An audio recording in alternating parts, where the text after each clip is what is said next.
시청자 여러분 안녕하십니까? 김동수입니다. 이번 사태 앞에는 천하장사가 될 수가 없습니다. 투자의 귀재하면 누굽니까? 워린 버핏 아니겠습니까? 워런 버핏도 돈을 잃고 있습니다. 2개월 이상 긴 침묵에 들어가 글로벌 금융권에 관심이 집중되고 있습니다. 지난 2008년 글로벌 금융위기 때 마이 아메리카를 외치며 위기 타개에 적극 나섰던 그의 행보와는 대조적이기 때문입니다. 외신에 따르면요, 버핏 회장은 지난 2월 미국 경제 매체인 CNBC와의 인터뷰를 마지막으로 어떤 외부 행동이나 발언을 하지 않고 있어 궁금증을 더하고 있습니다. 버핏의 긴 침묵을 하는 것을 보면 지금은 투자할 때가 아닌 것으로 해석이 됩니다. 미국 내에서 한 매체는 버핏 회장이 최근 몇 달 사이에 주식과 채권을 대거 매각해 현금을 확보하는 움직임을 보였다고 전했는데요. 세부적으로는 사우스웨스트 항공 주식 3억 880만 달러, 뉴욕 멜론 은행의 주식 3천만 달러를 매각해 현금화했습니다. 지난달에는 11억 달러의 유로 표시 채권을 대거 매각했고요. 이달 들어서 일본 시장에서 18억 달러의 채권을 매각한 것으로 나타났습니다. 심지어 우리나라에서요, 외국인들이 주식 보유액이 지난 2018년 1월에 658조 원이었는데요. 올해 3월 말에 468조 원으로 떨어졌습니다. 무려 190조가 증발한 것입니다. 이런 사태 영향으로 외국인들이 국내 주식을 대거 팔아치운 데다가 주가까지 급락하며 보유 중인 주식 가치가 그만큼 줄었기 때문입니다. 한국거래소 통계를 보게 되면요, 지난달 외국인들은 국내 상장 주식을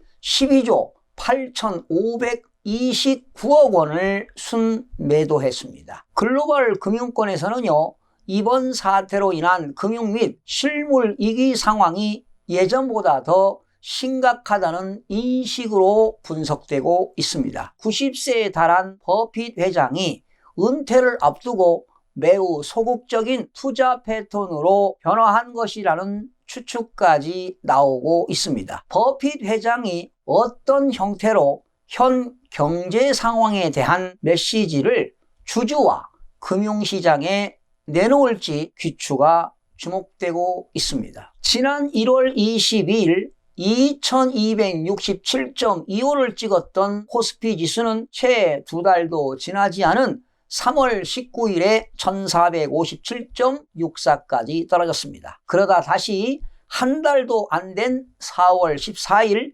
1857.08로 올라섰습니다. 그리고 4월 27일 외국인 매수세에 힘입어 1920선을 회복했습니다. 변동성을 겪는 시장 참여자들은 도박판이 따로 없다고 고개를 젓고 있습니다. 호재와 악재가 뒤섞이면서 전 세계 주식시장이 극도로 민감하게 반응하며 요동치고 있습니다. 경제가 수습됐는데 증시는 상승하는 기현상이 펼쳐지고 있습니다. 이제껏 경험한 적 없는 자본주의의 대변동이 진행되고 있기 때문입니다. 그 광풍은 중산층뿐만 아니라 서민도 외외일 수 없습니다. 평소 관심이 없던 사람들까지 주식 투자를 하겠다고 나서고 있습니다. 이른바 동학개미 운동입니다. 심지어 삼성증권이 동학개미의 투자 열풍에 힘입어 업계 최초로 피대면 고객 자산이 11조 원을 돌파했습니다. 관건은 주식을 얼마만큼 싸게 사는 것이 문제입니다. 지금 머니 무브 현상이 벌어지고 있습니다. 바로 특정 자산에 쏠려 있던 돈이 다른 자산으로 이동하는 현상이 머니 무브입니다. 우리나라에서 역사상으로 가장 극적으로 보여주는 사태는 2002년부터 2006년에 부동산 시장입니다. 금융위기가 터지기 전까지 2002년에 무려 29.7%가 가격이 상승했고요. 2006년도에는 31.11%가 폭등기를 기록했습니다. 그러나 IMF 외환위기 이전은 예금만 해도 고금리가 보장했던 시절 아니겠습니까? 그런데요, IMF로 위축된 경기를 억지로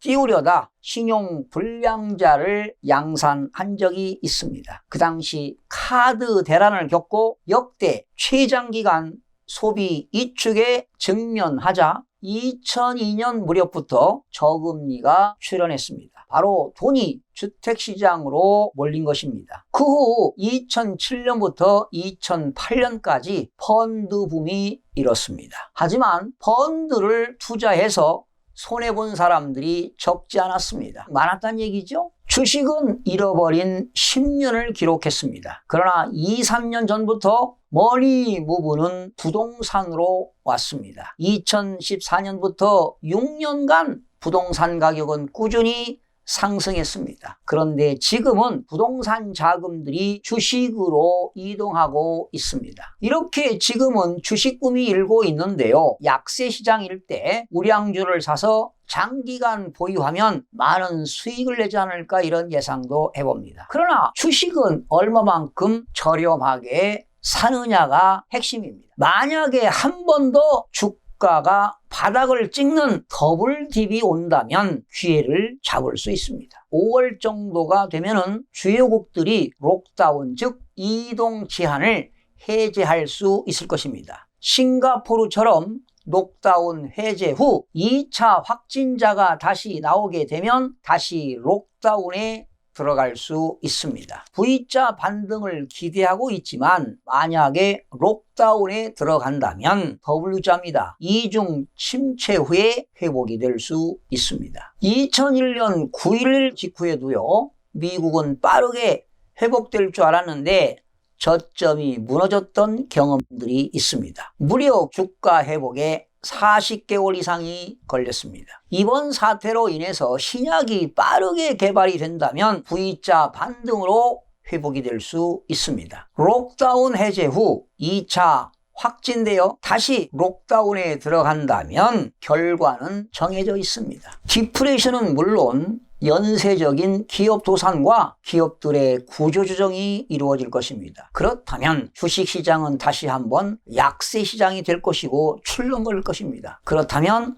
코스피는 2200선까지는 상당한 시간이 걸릴 것입니다. 그렇다면 앞으로 우리나라에서 코스피를 2200선으로 돌려놓을 수 있는 과연 산업 분야는 어떤 것이 있을 거라고 여러분 생각하십니까? 제가 볼 때는 IT와 바이오, 헬스 산업이 되지 않을까 이런 생각을 해봅니다. 하지만 최악의 피해를 보는 쪽은 항공이라든가 여행, 숙박, 면세점 등이 될 것으로 예상해 보고요. 가장 큰 타격을 입는 곳이 바로 항공업계입니다. 대한항공이나 아시아나가 지난주 정부의 신속한 지원으로 급한 고비를 넘긴 반면 저비용 항공업계는 상대적으로 지원이 적어서 정부가 구조조정에 나선 것 아니냐는 분석까지 나오고 있습니다. 또한 이번 사태로 인해서 장벽의 시대가 올 수 있습니다. 국가 간의 인적 교류가 줄어들면서 여행 비중이 높은 나라들은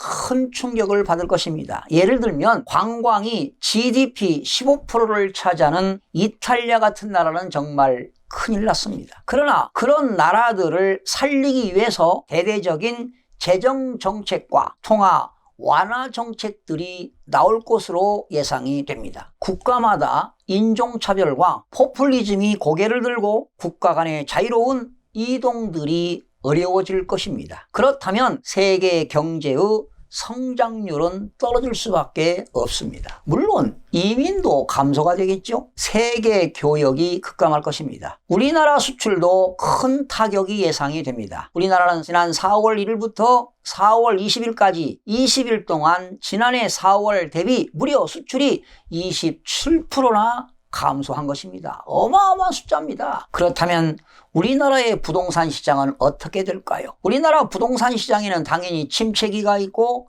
하락기가 있습니다. 하락기를 지나면 당연히 회복기가 있고 상승기가 오기 마련인데요. 이렇게 현재와 같은 규제가 유지되는 전제라면 당연히 부동산 시장은 조정될 가능성이 높습니다. 바로 이것은 침체기를 거쳐서 하락기로 들어간다는 이야기입니다. 많은 사람들이 말이죠. 서울 및 수도권 핵심지 부동산은 우상향하는 안전자산이라는 믿음을 가지고 있는데요. 물론 틀린 이야기는 않습니다. 역시 부동산은 침체기를 거쳐서 또 하락기를 거쳐서 훗날 회복기를 거치면 또한 상승기가 오기 마련이기 때문에 이렇게 우상향할 수 있는 안전자산이라고도 볼 수가 있지요. 그런데 말이죠. 이렇게 경제가 어려울 때 과연 안전자산은 뭐라고 여러분 생각하십니까? 혹시 여러분들이 여유자금이 있다면 달러와 엔화를 구입하시기 바랍니다. 여윳돈입니다, 물론. 또한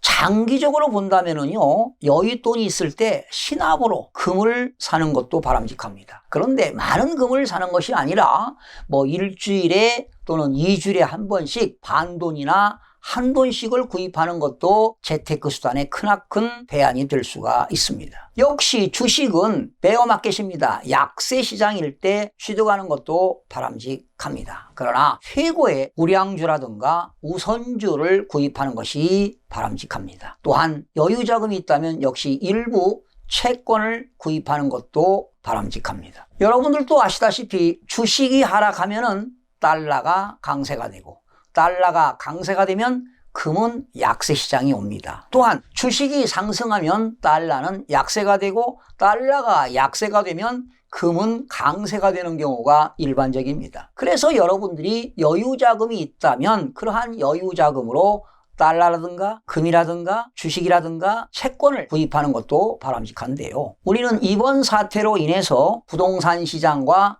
경제의 흐름을 알아야만이 재테크가 가능합니다. 결론적으로 재테크를 하기 위해서는 당연히 종잣돈을 만들어야 되겠죠. 혹시 여러분들이 종잣돈이 만들어진다면 포트폴리오 전략을 세워야 합니다. 그렇다면 경제적인 자유를 얻을 수 있습니다. 시청해주신 여러분 대단히 고맙습니다. 최선을 다하겠습니다. 내일 아침에 찾아뵙겠습니다. 마음이 드셨다면 구독, 좋아요 꼭 부탁드리겠습니다. 고맙습니다.